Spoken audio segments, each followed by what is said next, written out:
High income skills for 2025. I like doing this video every year because I like to think and look ahead at what high income skills are worth learning, what skills are worth knowing to make as much money as possible with those skills. I'm asked very often by you guys, I'm asked very often by my own friends what skills they should learn to bring in a high income. So in this video, I'm going to cover some of my favorite high income skills and skills that I think are worth learning. Before we get into it, I've put together a free resource about high income skills. It basically covers a lot of the stuff that we're covering in this video, links to services, links to websites, links to resources, links to things that will help you learn these high income skills. So the first one, and I'm very biased here, is video, making video creation, whether it's for TikTok, whether it's for Instagram, whether it's for your own YouTube channel, whether it's for your own personal branding, or whether it's for a business. Video right now, it just doesn't seem to be slowing down. Personal brands and businesses are just thriving when it comes to video content, making video content, sharing, just anything and everything about products, services, their life, whatever it might be. I think a lot of people do unfortunately fall into the trap and fall into this idea of that you need to be showing your face, that you need to be building a personal brand, that you need to be focusing on making video about yourself. Now, of course, that helps if you're trying to build a personal brand, if you're trying to become famous, or if you're trying to sell your own products or services, then yeah, you probably should be sharing your personal stories and things like that. But I do think if you already have a business and you already have a service or a product that you're selling, you don't actually necessarily have to build a personal brand. You can make videos around those products and services that you're selling. I think what also makes videos so powerful right now is that it's become easier than ever to make high quality video. Of course, I'm using a professional camera here to record this video. So, I have the nice depth of field that you can see, looks nice and clean, very high resolution, but that's just because I like it. I do think to myself, I can make this exact same video with just an iPhone and a mic. That's all I need. I don't really need to have this fancy camera setup. I don't need to have an expensive lens, an expensive camera, an expensive mic. I can just do it with a sort of handheld microphone connected to my phone. For some odd reason, a lot of people think that you need to be making super high quality video when it comes to doing informational videos like this or reviews or something like that, when you really don't, because the important thing is the message, getting the message across. Businesses are doing this really, really well on Instagram and TikTok, where they're just recording videos with their iPhone of products and services that they're selling, wherever it might be. You don't need a professional camera. I think the only reason you need a professional camera is if you're looking for a certain look, a certain aesthetic, and maybe you're trying to shoot like commercials or something. High quality commercials that advertise your product or service. I almost feel like it's got to the point now where when something looks too commercial, too polished, too high quality, it almost can put people off because they're like, hey, this is just an ad, like I'm not interested in watching this. A lot of people also think you need lots of followers, lots of subscribers. You need to basically go viral to have success when it comes to making video, sharing video on socials and things like that, when really that's not the case. I have a friend who has a channel with less than 2,000 subscribers, and he sells a very, very unique service, very niche service, which basically just helps people set up their e-commerce store on like a certain platform. And with those 2,000 subscribers that he has, he makes $10,000 a month in just selling that service, because people are looking for that specific thing. People are obviously going on YouTube, going on Instagram or Google or whatever, searching for this specific service, this specific e-commerce platform. Then they're coming across his videos and then realizing, hey, I don't have time to do this. I'd rather pay someone to do it. And that's exactly what he's selling. He's selling the service of just setting it up, and he's making amazing money through it. Learning video editing software is a very good skill to have, because video editing software, especially now, I feel like it's just become a lot easier to learn, a lot more user-friendly. You don't need to be some sort of Hollywood editor to make super high quality edits. You can just do it with simple software these days. AI. So in the last year, AI, I feel like has just continued to grow, continued to blow up, and it has become a much bigger part of my life recently, very, very recently, because there are lots of things that I still don't know how to do. Like I still don't know how to properly program and code. I know some code, I know HTML and CSS, which isn't really coding, that's more sort of markup. I know some JS, some JavaScript, but that's really where my knowledge is limited. But AI code editors right now just make it so much easier to make and build anything. You have code editors like Bulk.new, you have Lovable.dev, I think it is. These two services can help you make websites, can help you make so many different things.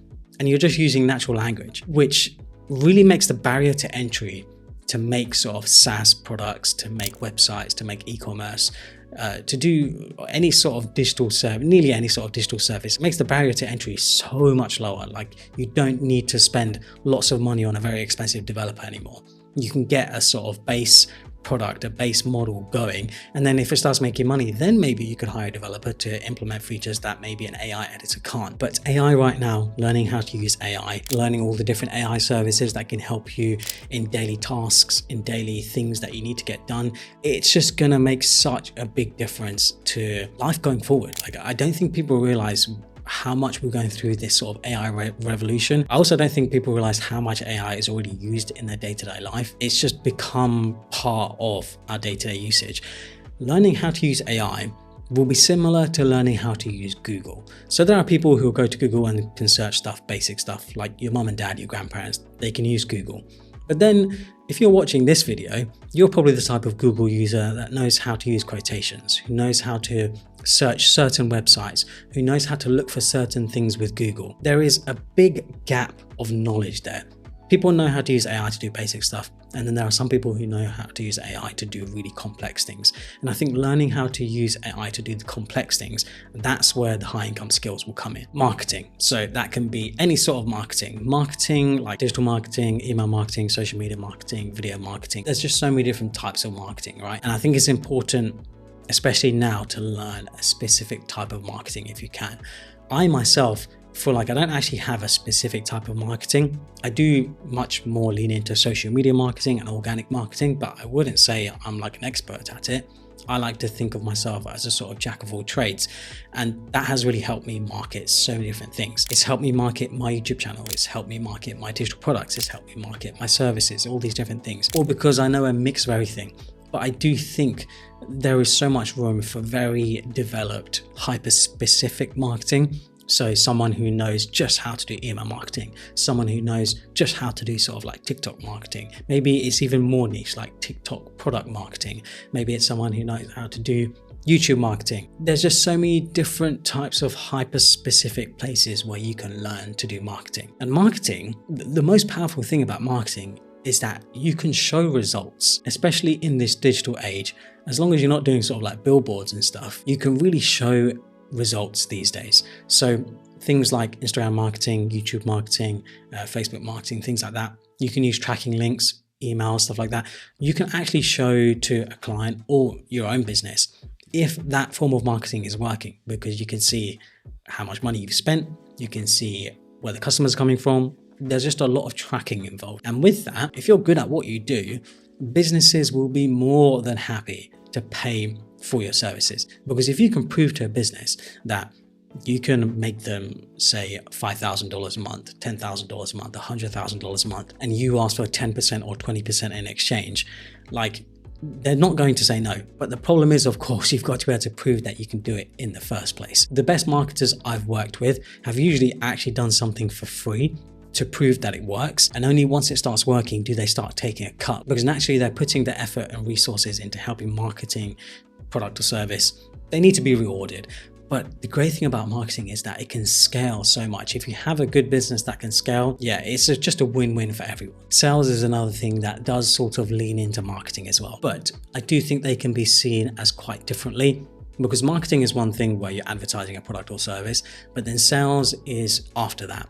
When you're trying to close a deal, when you're trying to make relationships, when you're trying to get the actual customer to make the purchase. Because marketing is good for awareness and things like that, but sales is really where things deliver. So for example, I have videocreatorcourse.com. On videocreatorcourse.com, I have a package which is $10,000. It's an 8-week program teaching people how to make high quality video, teaching people how to make video for their businesses and things like that, just to expand their business. $10,000 is obviously a lot of money to spend. So when they see the website, a lot of people aren't just going to be willing to spend $10,000 through their credit card just like that. Usually what they'll want to do is have a call, they'll ask extra questions, they'll ask what the package can deliver, what we can do for them, all these different things. That's where a salesperson comes in. A salesperson would answer their call, would answer their emails, would answer their questions, and really try to push them into making that sale. Of course, you don't want them to be too pushy because you want to make sure that the customer is going to be getting what they're actually getting. Like it needs to be of value. But a salesperson, a good salesperson, is someone who can close those deals, who can make sure that the customer actually makes the purchase. And again, salespeople, they work off commissions. Like if you can get into something where the commissions are high, it doesn't really matter, I feel like, the percentage. I think it matters more about the commissions, because obviously 1% of 100,000 is going to be much bigger than 5% of 10,000. So I think if you're someone who's comfortable talking to people or just sort of communicating with the customer, trying to handle their needs, trying to handle what they want, sales can be such a good way to make a lot of money. Even though we talked about AI earlier and AI coding, I still do think if you're someone who enjoys the idea of coding, of learning how to code and things like that, coding is still one of the best ways to make so much money. There are developers working for big companies like Facebook, Netflix, Nvidia. Nvidia is probably the biggest one. Like if you can learn how to code, I think a lot of people think that you need to be super smart to code. I don't think you actually do. Coding is just a lot of logic, a lot of understanding programming and sort of how things should work in a specific order. If that's what you're interested and you like systems and you think your brain can handle that sort of thing, coding can be such a big way to make money. I think it's something like 50% of Nvidia employees now have a net worth of over $1 million or something. Of course, there was a lot of luck involved there, being at the right company, getting stocks and shares and things like that. But if you can learn how to code and you're somewhat good at it, I feel like you remember, you don't need to be an expert. You just got to be somewhat good at it. Companies are more than willing to pay big bucks for those skills. And with AI coming into play now with things like GitHub, Copilot and Cursor, if you know how to code, you can pretty much accelerate how much code you can write with AI programmers like this. UI and UX development. So I am biased here because I started doing UI development. That was actually one of the main ways I started making money, doing UI design for websites and for apps. I still do think there is a huge market, and I still do think it's a very high income skill when it comes to UI and UX development. However, UI UX development is one of those things where I don't think there is like one course or one place or one way to learn it. UI UX development, a lot of it is just art. Like it is just art. UX development, I guess, is not as much art, because UX development you can learn, especially because UX development is usually patterns, systems, and just logical thinking. But UI development and the sort of creative side of these things, that's where things can become a bit more complicated. And that's why UI designers and UX developers, they can earn a lot of money, because it's one of those things where I feel like it's unfair to say, but you either have it or you don't. But I still do think you can learn it. I think with time and effort and dedication, you can very much develop your UI UX skills. I know this firsthand. When I first started doing UI UX development, my designs and what I was coming up with was terrible. Like it's just going to be. It's always going to be terrible when you first start. Very rarely are you amazing at something the first time you start doing it.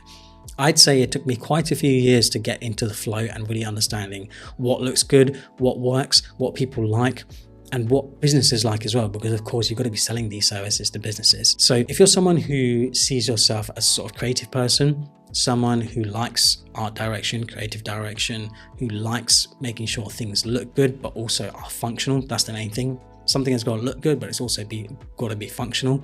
UI UX development is such a good high income skill to have. Everything we use day to day has had a designer think about the UI and the UX. When you use your phone, when you use your computer, when you use a website, there is someone there thinking about how it should look. There is someone there thinking about how it should work. And the best UI and UX are things that just work intuitively. You don't even think about it. It just feels like natural. It just feels like it should work. It works without any issues. The things that are frustrating when it comes to UI and UX are things like, for example, say you fill out a form on a website. You fill out a form, you put in your name, you put in your address, you put in all this information, but you've missed one of the forms without realizing.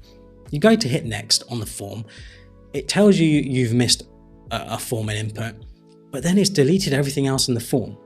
That is one of the most frustrating parts of bad UX design. Someone has made this form and not thought about, hey, if someone makes an error in the form, Let's keep all the information that's not an error and leave it in there and only show them the form that is an error. It's just crazy that a lot of people still don't think of these sorts of things, and that's where UI and UX development comes in. UI design is something that is very important to me because it was the thing that really helped sort of propel and kickstart my career, learning UI design, learning art direction, creative direction. If it weren't for me learning those sorts of things, I definitely wouldn't be here making YouTube videos. Like, it very much kickstarted everything for me. So I do think it's a really good high income skill to have, but it's not something that can happen quickly. You've got to dedicate some time and effort, and you've really got to love doing it. Make sure to check out the free resource that I mentioned. It has links to websites, links to resources, a lot of things that you can use to learn a lot of the high income skills that I've mentioned in this video.